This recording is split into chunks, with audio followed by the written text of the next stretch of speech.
Iranian सरकारी media पर एक ऐसी खबर शाया हुई है जिसने अमरीकी और इसराइली मीडिया पर थरथल्ली मचा दिया है। ईरान के एक मिलिट्री जनरल का ऐसा बयान आया है जिससे पुराने प्लेयर्स को एक शॉक लगा है, एक धचका लगा है और नए अलायंसेस बनने को तैयार हो रहे हैं। तो आज की हेडलाइन ये है कि ईरान ने ऐलान किया है कि वो एक नई नेवल फोर्स बनाने जा रहा है। किसके साथ? अपने पुराने दुश्मनों के साथ, सऊदी अरेबिया और यूएई के साथ। और इसमें यूएई, सऊदीया और ईरान के अलावा पाकिस्तान और इंडिया भी शामिल होंगे। जी हाँ, एक साथ पाकिस्तान और इंडिया, और इसके अलावा इराक, बहरीन और कतर भी शामिल होंगे।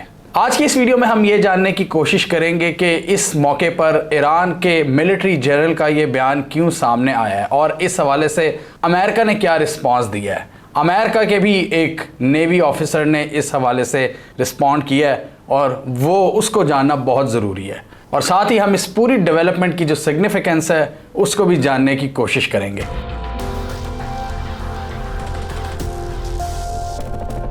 तो थोड़ा सा बैकग्राउंड हम समझने की कोशिश करते हैं। आप हमारी लास्ट वीडियो को रिकॉल करें जिसमें हमने कहा था, डिस्कस किया था कि यूएई एक अमेरिकन बैक्ड अलायंस से निकल गया है। उसने अपने आप को खुद बाहर निकाल लिया है। कंबाइंड मैरीटाइम फोर्सेस जो 38 मुल्कों का एक नेवल इत्तेहाद है इसी रीजन में, Gulf, Arabian Sea, Gulf of Oman, Red Sea, इसमें यूएस की सरबराही में बहुत से ममालिक मिलकर काम करते हैं जिसमें बहरी कज़ाकों से निपटना, सिक्योरिटी और दहशतगर्दी जैसे चैलेंजेस उनको किस तरह मिलकर फेस करना है। तो यूनाइटेड स्टेट्स, अमेरिका बहादुर उसको लीड करता है। बहरीन में उनकी बेस कायम है। यूएस नेवी की जो 5th फ्लीट है वो इस पूरे मामले को देखती है और जो सेंट्रल कमांड है अमेरिका की वो उसके अंडर आती है। यानी एक मैसिव प्रेजेंस है इस इलाके में यूएस की।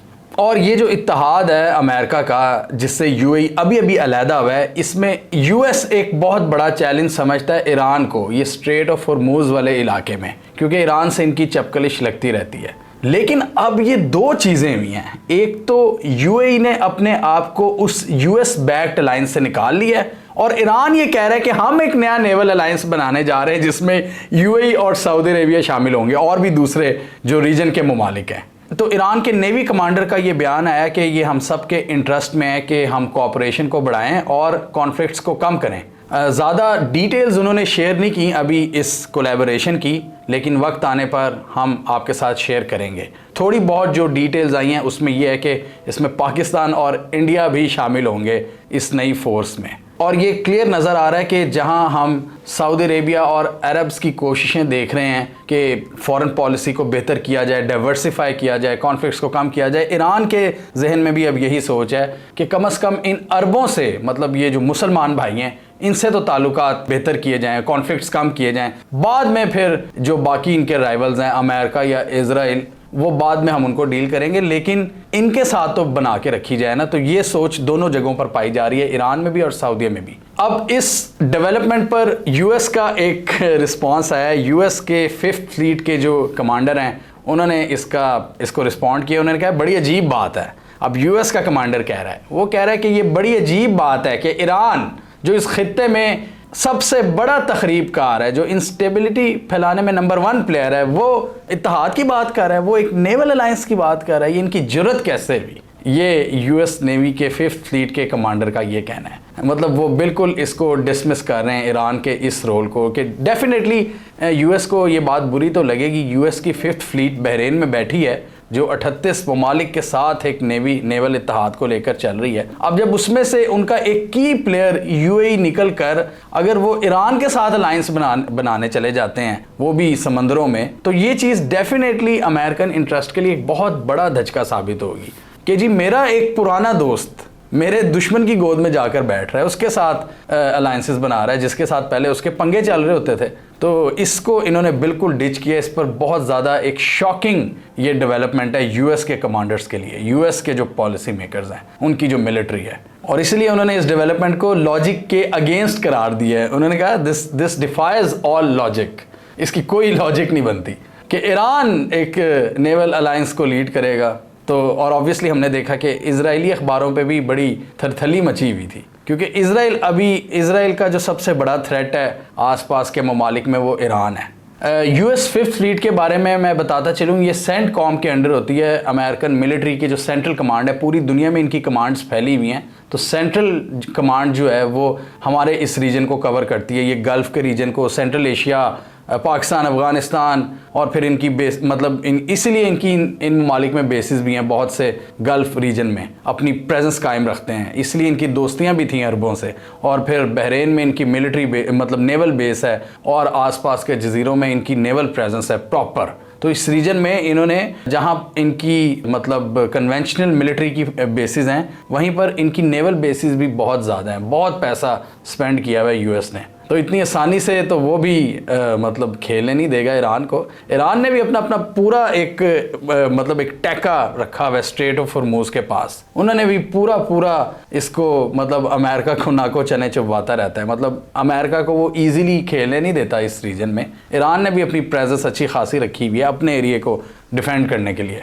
और यूएस ने ये जो प्रेजेंस अपनी रखी हुई है, ये 38 ममालिक का जो इत्तेहाद है, कंबाइंड मैरीटाइम फोर्सेस, ये यूएस कहता है कि जी ये हमारा जो रूल्स बेस्ड इंटरनेशनल ऑर्डर जो है RBIO, तो उसका वो ये कहते हैं कि जी हम ये पूरी दुनिया में बेसिकली एक पुलिसमैन का किरदार अदा करता है अमेरिका बहादुर। हर मुल्क में, हर रीजन में इनकी फोर्सेस फैली हुई हैं कि जी एक हमने किसी को बदमाशी नहीं करने देनी, मतलब बदमाशी करना सिर्फ हमारा ही हक है, हम किसी को नहीं करने देंगे। इसलिए उसने सबके साथ इस तरह की फोर्सेस बनाई हुई हैं, बेसिस बनाई हुई हैं, मिलिट्री हर रीजन में घुसा हुआ है अमेरिका बहादुर। आप देखें ना, साउथ चाइना सी में चाइना को जाके तंग कर रहे होते हैं, हालांकि कितनी दूर है वहाँ से अमेरिका, लेकिन चाइना के करीब भी वो भटक रहे होते हैं।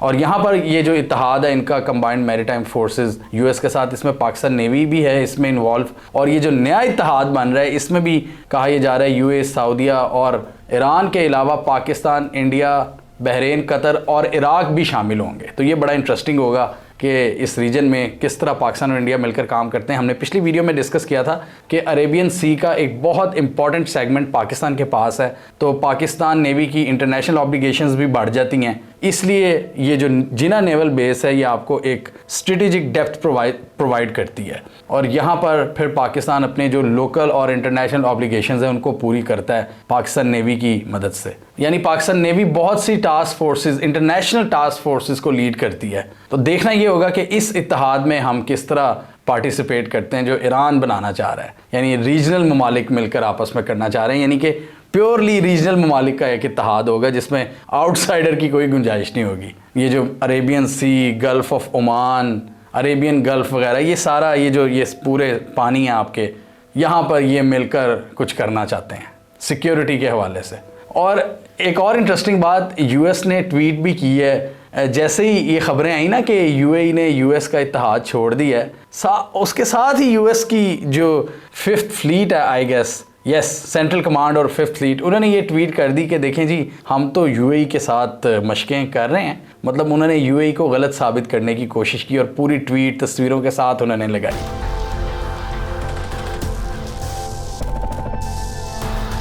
ये चीज़ भी जहन नशीन कर लें कि पिछले कुछ अरसे से कुछ डेवलपमेंट्स हो रही हैं जिसकी वजह से यूएस इन्फ्लुएंस इस रीजन में कम हो रहा है। सबसे पहले चाइना ने दोस्ती करा दी सऊदी अरेबिया और ईरान की। उससे पहले हमने देखा कि एक तारीखी डील भी की सऊदी अरेबिया ने चाइना से। फिर हमने देखा जब ईरान से इनकी बातचीत शुरू हुई तो फिर ईरान बैक जो ग्रुप्स थे जैसे हुसी बागी वगैरह, उनसे भी सऊदीया ने बातचीत शुरू कर दी। और फिर बशारुल असद जो कि ईरान के बहुत करीब था, सऊदी अरेबिया का एक बहुत बड़ा दुश्मन, शाम का प्रेसिडेंट, उससे भी बातचीत शुरू हो गई। तो ये सारी डेवलपमेंट्स हम देख रहे हैं, ये हो रही हैं इस रीजन में, जिस पर अमेरिका ने काफ़ी तशवीश का इजहार किया था कि ये क्या हो रहा है, ये तो सारे आपस में मिल बैठ रहे हैं। बेसिकली सऊदी अरेबिया अब ये समझता है और ईरान भी कि हमने अपने कॉन्फ्लिक्ट्स ख़त्म करने हैं, बहुत ज़्यादा पैसा लग रहा है इन कॉन्फ्लिक्ट्स को जारी रखने में। सऊदी अरेबिया ईरान को काउंटर करता है, ईरान उनके असर और रसूख को कम करता है। तो अगर इनकी दोस्ती हो जाती है तो रीजन में बहुत से मसाइल खुद ब खुद ख़त्म हो जाते हैं। और ऑटोमेटिकली क्या होगा कि अमेरिका बहादुर का जो एक सिक्योरिटी का किरदार है ना गल्फ रीजन में, जिसकी बेस पर उसने अपनी मिलिट्री बेसिस बनाई हुई हैं, उनका फिर उनकी जस्टिफिकेशन ही ख़त्म हो जाएगी।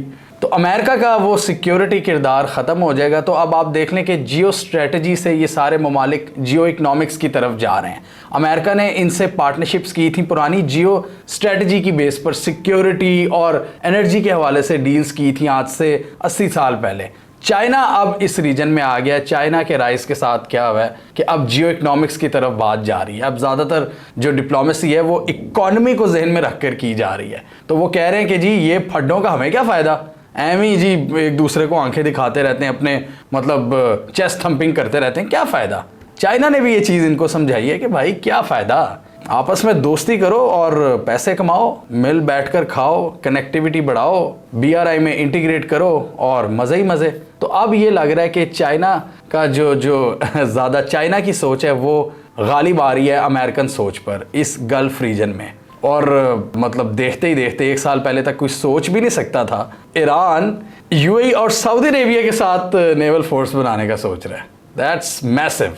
बेसिकली बात यह है कि ये जो अरब्स हैं, UAE और सऊदी अरेबिया के जो हुक्मरान हैं, ये अमेरिका का अब कम होता हुआ असर व रसूख देख रहे हैं। जब ये कम होता हुआ असर व रसूख देखा है तब ही चाइना की बात ने भी असर किया है कि जी अब ज़्यादा इकॉनमी की तरफ सोचो, ये जंगों से निकलो। और अब अरब ये सोच रहे हैं कि हम ये सिक्योरिटी पर्पसेस के लिए मतलब अमेरिका पर क्यों डिपेंडेंट हो। इस रीजन में अगर अमेरिका ने आना है तो अमेरिका को हमसे बात करनी चाहिए, ना कि हम उसकी तरफ देख रहे हो। अब ये सोच नज़र आ रही है अरबों में और क्लियरली ये एक इंडिपेंडेंट फॉरेन पॉलिसी की तरफ जा रहे हैं। ये अरब्स UAE हो या सऊदी अरेबिया हो, इंडिपेंडेंटली फैसले कर रहे हैं। और डेफिनेटली ईरान के साथ जो दोस्ती का फैसला है वो चाइना ने इसमें सारी मदद की है और अमेरिका इससे खुश नहीं है इतना। ये सारी इनकी अपनी इंडिपेंडेंट अप्रोच है जिसके तहत ये आज़ादाना फैसले किए जा रहे हैं और इसमें मोहम्मद बिन सलमान का एक बहुत बड़ा रोल है। और यहाँ पर एक बात ये भी काबिल गौर है कि इस सिक्योरिटी अलायंस में ईरान ने इराक को भी शामिल किया है। और इराक वो रीजन है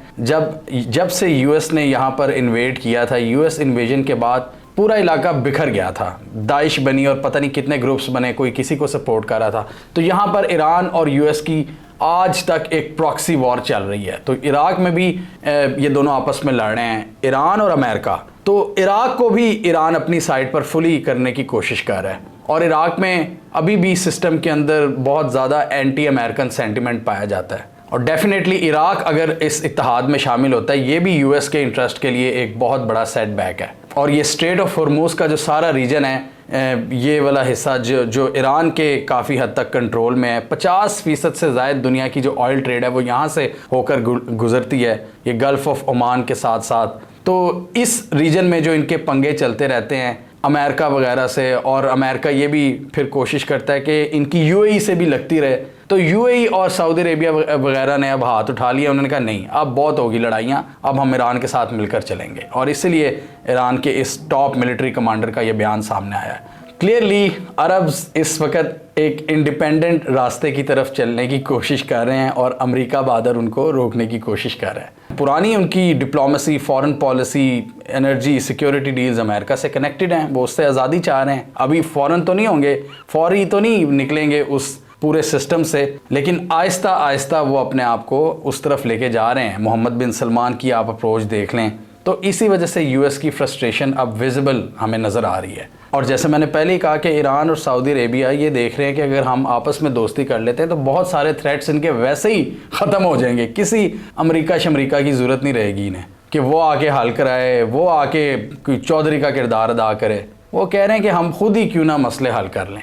और साथ ही ये UAE और अरब्स ये अमेरिका बहादुर को ये भी सिग्नल दे रहे हैं कि इस रीजन में अब हमें आपकी ज़रूरत नहीं है, ये हमारा रीजन है और हम म्यूचुअली बेनिफिटेड रिलेशन के साथ आगे बढ़ेंगे। हमारा रीजन है और अगर आपको आना है तो आपको हमसे भी बात करनी पड़ेगी।